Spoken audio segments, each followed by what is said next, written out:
All right, so every day there's rumblings and differing perspectives and predictions on when we're going to enter a recession. And frankly, I think everybody expects us to enter a recession, which in of its own probably means we are going to enter a recession, right? Like if everybody expects it, it's probably going to happen because they'll make decisions, they'll pull back purchases and so forth, and then that will lead us into a recession. Kind of becomes a self-fulfilling prophecy. Today we're going to talk about whether or not investing in venture capital during a recession is a good thing or not. Is venture capital a good asset class during a recession?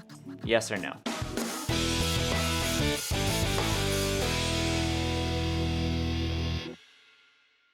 The first thing you have to understand is timing.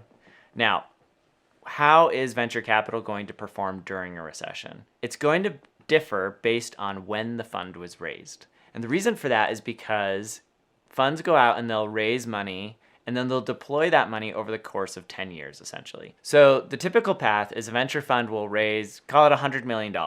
They'll deploy most of that, 50 to 60% of that in the first 3 to 5 years in new companies. And then they'll reserve the rest for follow-on investments over the remaining 10-year period. What that means, though, is that if you raised your venture fund last year, you were probably deploying capital into companies that were overvalued, right? And now as valuations come down, you're going to see write-downs in valuation. Now, if you wrapped up your fund deployment cycle last year, right, you're kind of tapped out and done. On the other hand, if maybe you started investing last year, but you still have another 2 years, now what you can do is you can buy in at very low valuations, and hopefully the two kind of equal each other out. And so what you'll see is performance by vintage is what we call it.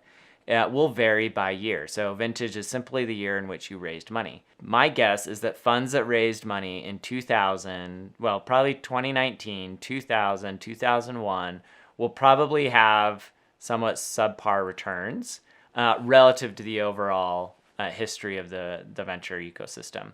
Those funds that raised money in probably 2015, 2016, 2017, 18, they were probably able to post incredible returns because they invested early enough that those companies exited or went public during this last bubble that we saw where valuations were skyrocketing, and they probably did exceptionally well.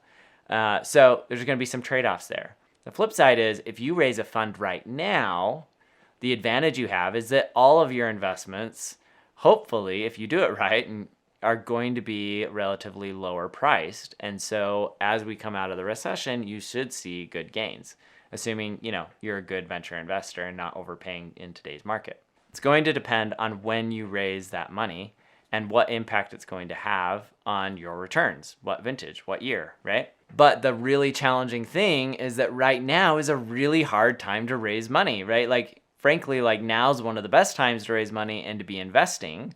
And it's also one of the hardest times because there's so much uncertainty and everybody's pulling back, right? This is the classic Warren Buffett phase, to be greedy when others are fearful and fearful when others are greedy. We all should have been fearful last year and we should all be greedy today.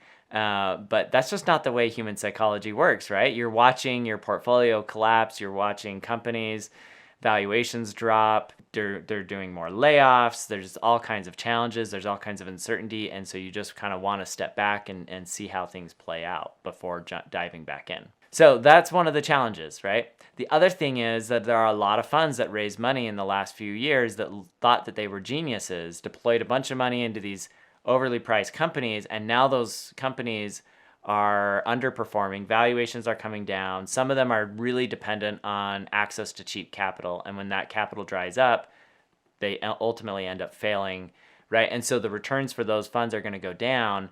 And my guess is that they're not going to have strong enough returns to be able to raise their next fund. One of the tricky things, though, about venture capital, like I said earlier, is that these are 10-year vehicles. And so if you're in year 3, year 4, and you just watch your entire portfolio get trashed, right, and you have a lot of losses and so forth, you're still going to be around for another 7 years. And what we call these zombie funds, because ultimately they don't have the ability to raise another fund, but they still have to sit around and manage their current portfolio of what's left. They can be challenging because VCs have a lot of ego, and so it can be tough to know, is this a zombie fund, right? Because they're willing to take a meeting with you even though they won't invest, Or is this a solid fund that's going to survive this and actually write a check in my business? And so what I expect is you'll see like VCs will keep taking lots of meetings, but they won't write as many checks because of uncertainty in the market, and also because they don't have any more funds to deploy and they can't raise a new fund.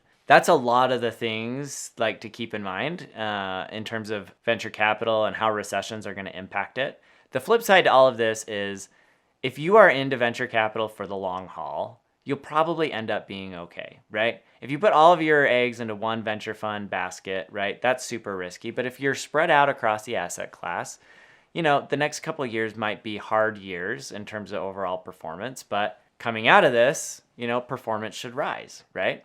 And in fact, you've seen a lot of really great companies get started in recessionary environments. So Airbnb started during a recession, Venmo started during a recession, Uber started during a recession, during the last recession, and a bunch more. Because what's happening is you have a lot of these companies that have raised a lot of money, they've hired a lot of people, and now as they're facing headwinds, they're starting to lay off people. And those executives, many of them have built a ton of experience building product, acquiring customers, selling product, right?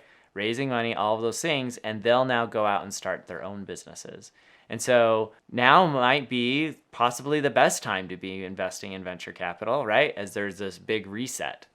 The one caveat that I'll add that you need to do to be careful of when investing in venture capital right now is that there is a delay in terms of valuations. Valuations are going to come down in private markets, but it's going to take time. And the earlier stage the company is, the slower it will take for these valuation changes to occur.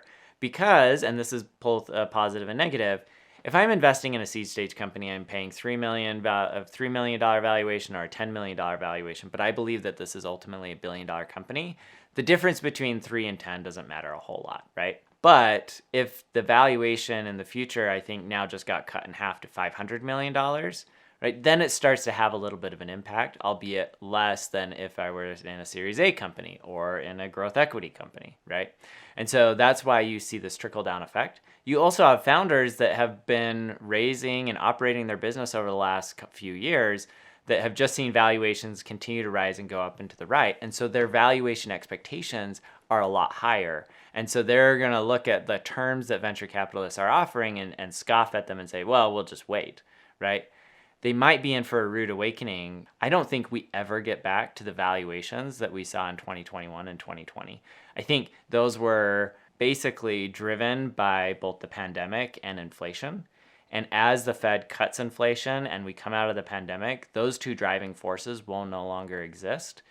And that will push valuations back down to where they have been historically, right? We're going to go from SaaS businesses being valued at anywhere, like in some cases 100 times revenue, to being valued more conservatively at like 6 to 10 times revenue, which is a massive drop. And that will slowly make its way through the entire ecosystem. So the punchline is be careful about, if you're investing, be very careful at the valuations at which you are participating. And in some cases, if you have to walk away from a deal, it probably makes sense to do that so that you're not overpaying. We just actually did this where we looked at a deal, super interesting company, loved them, loved the founder, loved everything about it, but the valuation was just too high. And the founder had very different expectations around where valuation should be.